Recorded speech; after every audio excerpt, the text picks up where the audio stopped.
इतने में हुआ क्या, जो कंस की पत्नी थी जिसका नाम था अस्ति और प्राप्ति, और वो छाती को पीटती पीटती अपने पिता के यहाँ गई, जरासिंध के यहाँ। जरासिंध की पुत्री थी।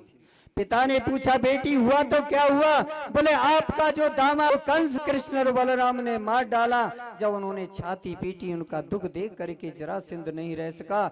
जरासिंध ने कहा ठीक है, अब चिंता ना करो, मैं कृष्ण के सहित पूरी मथुरापुरी को आग लगा दूंगा। और उन्होंने 23 अक्षौणी सेना तैयार की, और 23 अक्षौणी सेना तैयार करके चारों तरफ से पूरी मथुरापुरी को घेर लिया। जैसे पूरी मथुरापुरी को घेर लिया, अब एक अक्षौणी सेना में कितने लोग होते हैं वो भी सुन लीजिए। 21,870 रथ, 21,870 हाथी, 65,600 घुड़सवार, 1,09,365 जब पैदल जो तलवार जिनके हाथ में इतने घिटोरे हो जाएंगे तब एक अक्षौणी सेना होगी। ऐसी 23 अक्षौणी सेना लेकर के जरासंध ने पूरी मथुरापुरी को चारों तरफ से घेर लिया। और जैसी मथुरापुरी को चारों तरफ से घेरा, अब कृष्ण बलराम दोनों आए। आंखों के देखते देखते जरा सी समय में उन्होंने पूरी अक्षौणी सेना समाप्त कर दी और जरासंध को परास्त करके और उसको भगा दिया। बलराम भैया कहने लगे कृष्ण तू बड़ा मूर्ख है। बोले क्यों भैया, ऐसे क्यों कह रहे हो? बोले इसको जरासंध को खत्म कर देना था, ये इसको क्यों छोड़ दिया? बोले भैया तुम जानते हो ने कहा। तो बोले क्यों? इतनी अक्षौणी सेना लेके जरासंध आया है। अब भैया तुम कहाँ ढूंढते फिरते, कम से कम घर बैठी तुम्हारा काम है वो छोड़ दियो तो दोबारा तो ले आओ। दाऊ भैया बोलो तू देख तुम्हें तो बहुत छोटो सो पर तुम अकेले बड़ी भारी है। बोलो वृंदावन बिहारी लाल की। जरासंध दोबारा से चला गया, फिर 23 अक्षौणी सेना लेके आया। फिर भगवान कृष्ण ने उसे परास्त कर दिया और जरासंध को छोड़ दिया। इस प्रकार से 23 अक्षौणी सेना लेके जरासंध ने 17 बार आक्रमण किया। जब 17 बार में जरासंध को छोड़ दिया तो उन्होंने ब्राह्मणों को बुलाया और ब्राह्मणों को बुला करके यज्ञ कराया। ऐसा यज्ञ करो कि इस बार में मैं जीत जाऊं, और नहीं जीता तो ब्राह्मणों का गला काट दूंगा। इतने में हुआ क्या, नारद ने अपना उठाया बीड़ा और कालेवन के पास पहुंचा। और कालेवन के पास जाकर के कहा हे कालेवन। कालेवन ने पूछा, बोले कि नारद जी क्या समाचार है? बोले समाचार तो ऐसो बताऊं तो जाके सुन के अचम्मा हो जाए। बोले कैसो? कि छोटे छोटे कृष्ण और बलराम है दो, और जिनने जरासंध आयो 23 अक्षौणी सेना लेके 17 बार हरा दिया, और बाकी पारी नए पर ही जाके जरासंध की कुछ मदद करो। अब कालेवन वहां से चलो, वह तो बड़ा अहंकार था। बोल मेरे जोड़ का आज मिला है दुश्मन जिससे मैं लड़ूंगा। और कालेवन आ गया अनेक अक्षौणी सेना लेके और चारों तरफ से पूरी मथुरा घेर ली। भगवान कन्हैया ने बलराम से कहा बलराम भैया, बोले अब तो हमको मथुरापुरी को छोड़ना पड़ेगा। बोले यार तू बड़ा डरुआ कबू तो तू बढ़िया बात करे कबू घटिया की, मैं अपने हल से पूरी दुनिया को पलट दूंगा, पृथ्वी को। भगवान कन्हैया कहने लगे ठहरो, ऐसा न कर। बोले क्यों?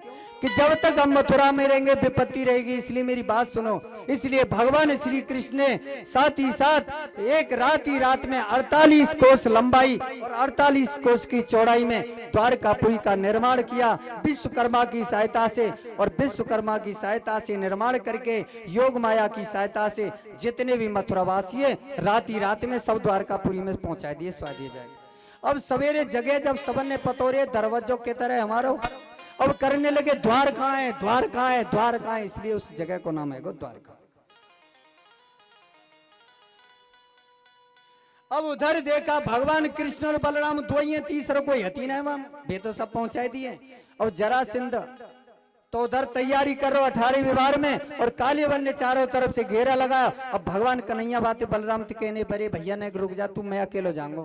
दाऊ भैया बोलो अकेले ना जान दूंगा तो। बोले ना मैं अकेले जाऊंगा। बोले ना, बोले मेरी बात तो मानो, मैं अकेला जाऊंगा तुम यार हो। और भगवान कन्हैया अकेले निकल के चल दिए और अपना दुपट्टा ऐसे घुमाते जा रहे।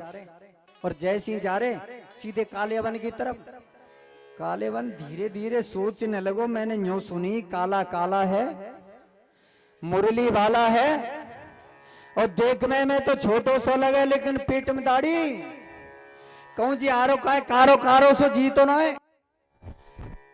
बाने सगरी सेना सचेत कर रही, बोले रुकिए ठहरिए। कहा कृष्ण तेरे नाम कृष्ण? बोले हाँ मुझे कृष्ण कहते हैं। तो बोले तेरी सेना कहाँ है? बोले सेना की क्या जरूरत है? तो बोले तू अकेले लड़ने आयो?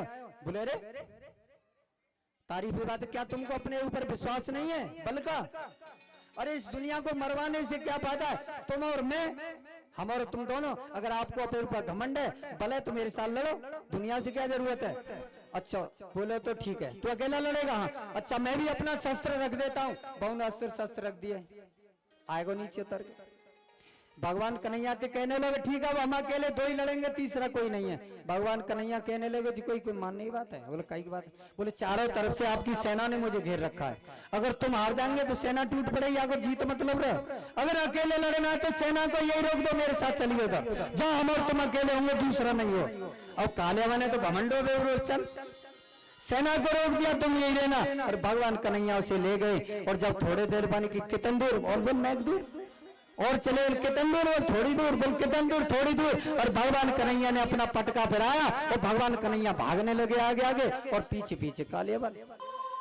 बोले अच्छा यही चाल है डरपोक कहीं का, तुझे छोड़ने वाला नहीं हो। दोरा पर्वत की गुफा में भगवान कन्हैया घुस गए, और वहां देखा एक आदमी सोया हुआ था। भगवान ने अपना पीतंबर उसे उड़ा दिया, और भगवान कोने में छुप गए, और इतने में कालियावन पहुंचे। ओ सो गया, बड़ी जल्दी नींद आ गई, वाल तो भाग रो आगे आगे, सो गो डर के मारा है।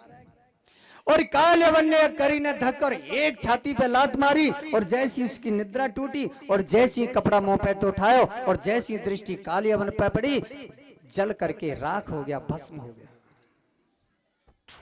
साथ में भगवान श्री कृष्ण सामने आ गए, और पुरुष खड़ा हो गया, उसने भगवान से प्रार्थना की, भगवान को प्रणाम करने लगा। अब राजा परीक्षित ने श्री सुखदेव जी से एक प्रश्न किया, प्रभु ये बताइए वो ऐसा व्यक्ति कौन था जाकी दृष्टि परत खेमी कालेवन करके भस्म हो, कौन था? श्री सुखदेव गोस्वामी कहते हैं हे राजन, वो राजा मानदाता का पुत्र योगी मुचकुंद था। एक बार दैत्य और देवताओं में युद्ध हुआ, देवताओं की मदद जो है राजा योगी मुचकुंद ने की। जब देवताओं की जीत हो गई तो देवताओं ने कहा वरदान मांग लो।